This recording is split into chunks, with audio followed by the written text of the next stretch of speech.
গোলবার super লিগে প্রথমবারের মতো সুযোগ পেয়ে ব্যাট হাতেই ঝড় তোলেন বাংলাদেশের তরুণ ওপেনার পারভেজ হোসেন ইমন। লাহোর কালান্দার্সের হয়ে নিজের অভিষেক ম্যাচে গড়লেন অনন্য এক ইতিহাস। মাত্র 40 বলে আদায় করে নিয়েছেন 5টি ছক্কা ও 3টি চার, খেলেছেন 80 রানের দুর্দান্ত এক ইনিংস। গায়ানা অ্যামাজনের বিপক্ষে ব্যাট হাতেই করলেন ইতিহাস, চোখ ধাঁধানো পারফরমেন্স। প্রথম ম্যাচেই সর্বোচ্চ রানের তালিকায় নিজের নাম লিখে ফেলেছেন এই ওপেনার। ম্যাচ শেষে কোটি টাকার পুরস্কারও পেয়েছেন পারভেজ হোসেন ইমন।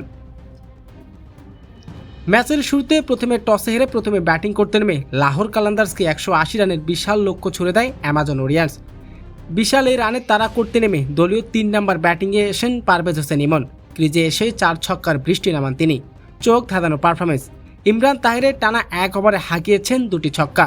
পারভেজ হোসেন ইমন প্রতিপক্ষ বলারকে করেছেন দিশেহারা। ইমনের ঝোড়ো ব্যাটিং রীতিমতো চমকে দিয়েছেন পুরো বিশ্বকে। গোলবাল সুপার লিগে নিজের অভিষেক ম্যাচে 5টি ছক্কা ও 3টি চার, খেলেছেন 80 রানের বিধ্বংসী এক ইনিংস। পারভেজ হোসেন ইমনের দুর্দান্ত ব্যাটিংয়ের উপর ভর করে লাহোর কালান্দার্স এদিন সহজ জয়ের দেখা পায়।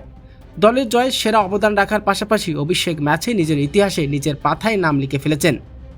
এই ঝোড়ো ইনিংসের মাধ্যমে গোলবাল সুপার লিগে নিজের প্রথম টুর্নামেন্টে ইতিহাসে সর্বোচ্চ রানের তালিকায় নিজের নাম লিখে ফেলেছে বাংলাদেশের ওপেনার।